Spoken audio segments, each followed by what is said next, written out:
G'day folks, welcome to my channel. In this video, I want to play you a clip from a man called Dave Ramsey. And Dave Ramsey is a Christian financial guru who speaks at mega churches all over the world, including Hillsong. And when he gives his speeches, he first begins by giving his testimony, and then he goes on to twist the normal Bible passages that false teachers use to convince you to give money to their church. I want to focus in this video on his testimony, because in his testimony he says that the reason why he became a Christian and the reason why he came to church is because he wanted to get rich. Yes, you heard that right. He became a Christian, a supposed Christian, because he wanted to get rich. And I want to expose his testimony to you here today to show you that this man is a liar and a deceiver who's probably getting paid a lot of money to give these dodgy speeches at megachurch after megachurch. Let me play you the clip, and then I want to critique his testimony. Let's look at his testimony. So then I got into this multi-level thing that I was in for about 10 years, 1 3-month period. And, you know, one of those deals where you make your friends all mad, you know that deal. And so, anyway, so I was going to get rich. Me and one of my beer drinking buddies, there's a lot of beer in this story. But, and so me and this little redneck guy that I was friends with, two little rednecks were trying to figure out how to get rich in this business. And so, you know, we were out there trying to do sales calls, and we couldn't get anything to work. And we had 5 questions, and we just knew if we could get these 5 questions answered, we could, you know, be one of those rich people in an MLM, and we'd be having a yacht and all this kind of stuff. And you know how they do that stuff. And so we went to one of their pep rally things, you know, the big thing in the convention center, and they have all the guys that are successful, the gals that are successful get up on the stage and tell you how much money they're making, and you know, I'm making $800,000 a minute or whatever, you know that stuff, right? And they've all got big checks. I never got a big check like that. I wonder if you can get that at the bank or not, but you know, they've all got this stuff. And so we finally, at the end of the day, the last guy to come up, I kid you not, his name was Rich. You can't make this up, okay? And so he was the guy we wanted to see because he was the big dog, right? And then when he got up there, he was even cooler than we thought. And so he owned us, you know what I mean, like Credibility City. And on top of that, his talk, it was like he had our 5 questions as his outline. He went right down them, and we're like, oh, this guy, he knows everything. This is the smartest guy on the planet. And then he goes, he gets to the end of his talk, and he goes, and there's one more thing. And we went, no, there's not. We got him. It's 5, you know. And he goes, no, there's one more thing. If you don't know God, you're going to struggle in business. And my buddy and I went, say what? The people listening to this message must live in a bubble, because the multimillionaires and billionaires of this world don't believe in Jesus. Most of them are not Christians, if any of them. And my buddy and I are going, I never heard anything like that before in my life. So, you know, we go back, 2 little redneck guys, we go back to the Hampton Inn or whatever, wherever we were staying, and we get out the Gideon's Bible. And it's old King James. So it's like Shakespeare and Jesus, right? These and thous and thou and this, and I'm like, there's no possible way these 2 guys are gonna figure this out, right? So we sit there and look at it for a few minutes, we're like, I have no idea. We closed it. But I did go home, I told my wife, I said, we're going to church. And she said, who are you and what have you done with my husband? Notice here why he says he's going to church. He's going to church because he wants to get rich. That's why he's going to church. But let's keep listening. And so we visited a couple churches, and one guy's asleep in one of them. I'm like, well, if there's a Jesus, you shouldn't be asleep about it. So you ought to be like excited. I like going to churches like this where we're having fun. Y'all know what I'm talking about? I mean, it's sometimes you go in these places and they look like they were weaned on a pickle. You know, I mean, life is bad, you know? And so, and anyway, this place, they, you know, want people raising their hands like they knew the answer to a question or something. And, you know, and one woman's up there swaying, and I'm like, I told Sharon, we were sitting on the back, I told her, I said, if they get out snakes, we're leaving. And so pretty soon, you know, we're walking through the back door of the place and meeting the pastor, and his wife was one of those sweet, sweet ladies. And she just gave everybody a hug that was there. And, you know, week after week, month after month, we kept going. And that woman literally hugged us into the kingdom. And we met Jesus there, and it changed the trajectory of my life. It changed everything.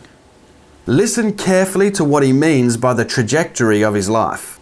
And I started, we of course left that little multi-level thing I told you just for 3 months. And so we started buying and selling real estate. I grew up in the real estate business. Mom and Daddy were in the real estate business. So I knew the real estate business, and I started doing flip this house before there was cable TV to tell you how, right? And so, you know, we're buying and selling houses, and we got rich. By the time I was 26 years old, I had $4 million worth of real estate, a little over $1 million net worth, and at 25 was my best year in that business. I made $250,000 cash taxable income that year. That's $20,000 a month. I don't know what neighborhood you grew up in, but the neighborhood I grew up in, we called that rich. And it was fun, too. I had that car I always wanted. You got that car you always wanted? Someday when I make it, I'll get that car. You know that one? For me, it was a Jaguar. I needed a Jaguar because nobody in the neighborhood I grew up in could spell Jaguar, right? and so I got me a Jaguar, man. And, you know, I'm riding along. Within 90 days, baby, I was a Jaguar, right? You know, right? Oh, man, I was having fun. And Sharon and I, we went to Hawaii, and we liked it. So we went back. She likes those sparkly things. We got her some. They weren't big enough, so we got her some more. It was fun. Sometimes I hear these people say, all those rich people are miserable. So according to Dave Ramsey's own testimony, the reason why he became a Christian and the reason why he came to church was because he wanted to become rich. He wanted to be filthy rich. There's nothing in his testimony about sin, nothing in his testimony about wanting to get right with God. There's nothing in his testimony about feeling sorrowful over his sin, nothing at all about any of that. And the pastor's wife apparently hugged him into the kingdom of God. And, you know, week after week, month after month, we kept going, and that woman literally hugged us into the kingdom.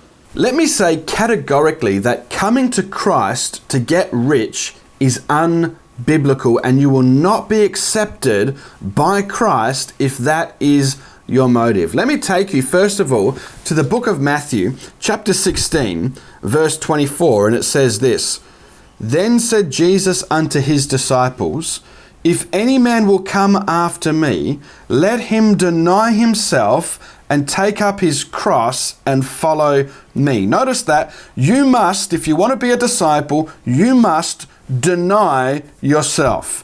For whoever will save his life shall lose it. You have to lose your life. And whoever will lose his life for my sake shall find it. For what is a man profited if he shall gain the whole world and lose his own soul? Or what shall a man give in exchange for his soul?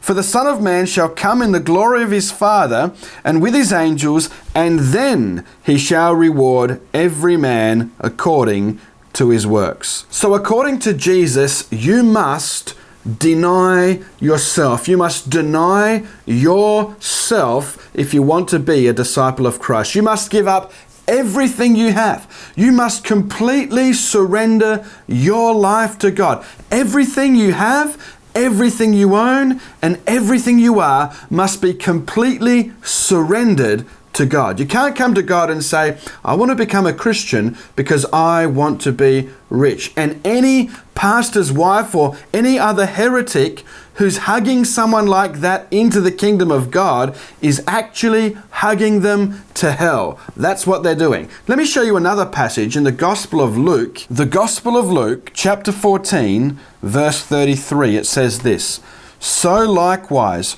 whosoever he be of you, that forsaketh not all that he has, he cannot be my disciple. A lot of people don't like to hear those words, but that's what Jesus said. Jesus said that unless you forsake everything that you have, you cannot be his disciple. You must surrender your entire life, pick up your cross and follow him if you want to be a disciple of Jesus Christ. It's the complete opposite to someone like Joel Osteen. Joel Osteen will come along and say, come to Christ because your life will be better. You'll be healthy. You'll be wealthy. You'll be prosperous. That's the message of Joel Osteen. But the message of Christ is you must forsake everything. And that's why I don't understand people like Alan Parr from The Beat, who on the one hand will speak against false teachers, but then he'll invite Priscilla Shearer